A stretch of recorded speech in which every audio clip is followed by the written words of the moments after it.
رات کی خاموشی مکہ کی وادی میں سناٹا ہے، ہر طرف اندھیرا مگر ایک دل بے چین ہے۔ ایک انسان اکیلا غار کے اندر، اچانک فضا بدل جاتی ہے، ایک ایسی آواز جو تاریخ کو ہمیشہ کے لیے بدل دے گی۔ سوال یہ ہے کہ کیا زمین آسمان سے جڑنے والا ہے؟ کیا انسانیت کو پہلا پیغام ملنے والا ہے؟ اور اگر یہ لمحہ وحی کا پہلا دروازہ ہے تو اس کے پیچھے کیا راز چھپا ہے؟ آج ہم آپ کو لے چلتے ہیں اسلام کی ابتدا کے سب سے عظیم لمحے کی طرف۔ یہ واقعہ صرف تاریخ کا ایک باب نہیں، یہ وہ لمحہ ہے جب اللہ تعالیٰ نے انسانیت کو آخری ہدایت دینا شروع کی۔ وحی کا آغاز، نبوت کا اعلان اور قرآن کی پہلی روشنی۔ یہ وہ دن ہے جب ایک شخص محمد بن عبداللہ صلی اللہ علیہ وآلہ وسلم صرف مکہ کے ایک سچے انسان نہیں رہے بلکہ پوری دنیا کے لیے رحمت بن گئے۔ یہ کہانی ہے غار حرا کی، خاموشی کی اور اقرا کے پہلے حکم کی۔ یہ واقعہ سمجھنا ضروری ہے کیونکہ یہی سے اسلام کی بنیاد پڑی، یہی سے قرآن کا سفر شروع ہوا اور یہی لمحہ انسانیت کی تقدیر بدلنے والا تھا۔ چھٹی صدی کا مکہ زہر میں آباد مگر اندر سے اندھیرا، بتوں کی پرستش، کمزوروں پر ظلم، بیٹیوں کو زندہ دفن کرنا، اخلاقی زوال۔ یہ جاہلیت کا زمانہ تھا، لوگ خدا کو بھول چکے تھے، روحیں پیاسی تھیں، دل بے نور تھے، اور انہی اندھیروں میں اللہ نے ایک چراغ منتخب کیا۔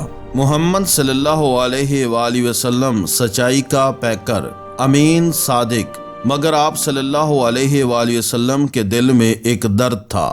یہ سوال تھا، یہ دنیا کہاں جا رہی ہے؟ آپ صلی اللہ علیہ وآلہ وسلم مکہ کے شور سے دور ہوتے گئے، دل دنیا سے ہٹنے لگا۔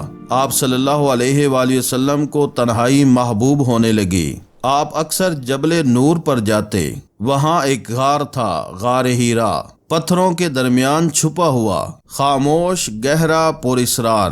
آپ صلی اللہ علیہ وآلہ وسلم وہاں عبادت کرتے، تفکر کرتے، اللہ کو پکارتے۔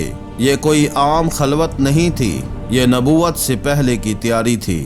وحی سے پہلے ایک عجیب سلسلہ شروع ہوا۔ آپ صلی اللہ علیہ وآلہ وسلم کو خواب دکھائے جاتے اور وہ خواب صبح کی روشنی کی طرح سچے نکلتے۔ یہ اللہ کی طرف سے ایک اشارہ تھا، ایک تمہید، ایک دروازہ جو آہستہ آہستہ کھل رہا تھا۔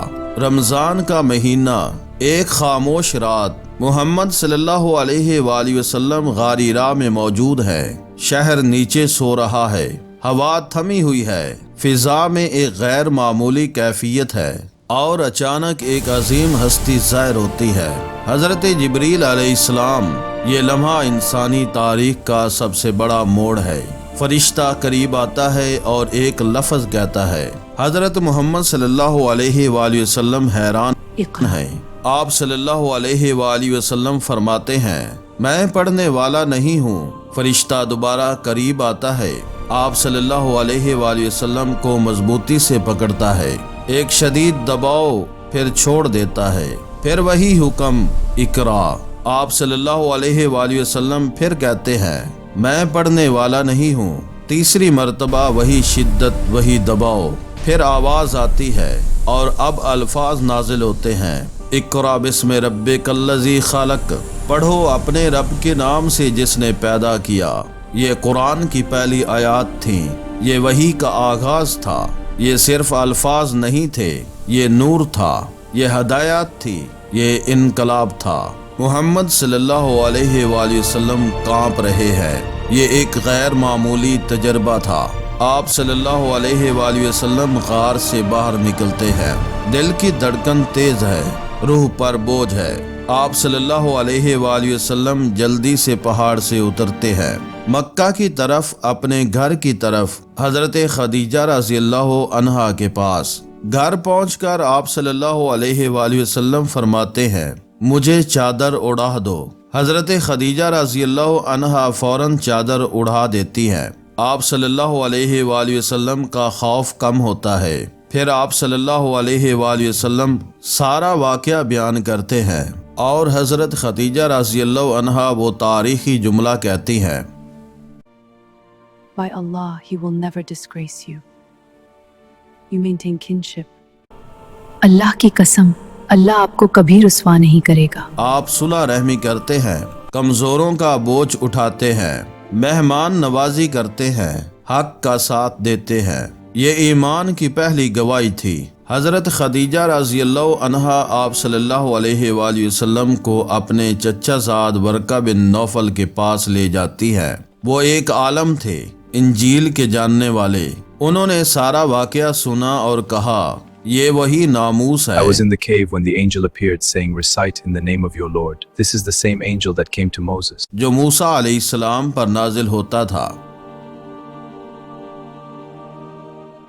کاش میں اس وقت جوان ہوتا جب آپ کی قوم آپ کو نکال دے گی۔ آپ صلی اللہ علیہ وآلہ وسلم حیران ہوتے ہیں، کیا وہ مجھے نکال دیں گے؟ ورقہ کہتے ہاں، جو بھی یہ پیغام لے کر آیا اس سے دشمنی کی گئی۔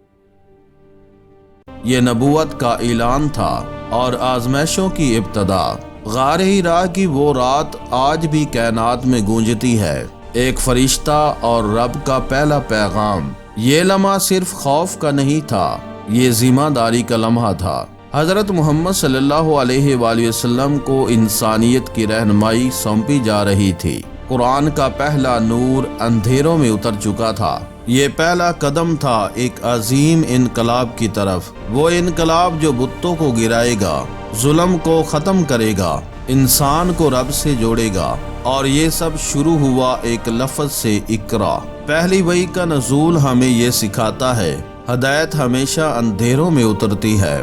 اللہ اپنے نبی کو تنہائی میں تیار کرتا ہے۔ علم کا پہلا حکم پڑھو سے ہے۔ اسلام کی بنیاد علم، کردار اور سچائی پر ہے۔ آج کے دور میں بھی جب دنیا شور میں ڈوبی ہے، ہمیں غار ہرا جیسی خاموشی چاہیے، اپنے رب کی طرف پلٹنے کے لیے، قرآن کو سمجھنے کے لیے، اپنی زندگی بدلنے کے لیے۔ یہی پیغام ہے، اپنے رب کے نام سے آغاز کرو، علم حاصل کرو اور حق کے راستے پر ڈٹ جاؤ۔ اگر یہ واقعہ ہمارے دل کو جگا دے تو سمجھو وحی کا نور آج بھی زندہ ہے۔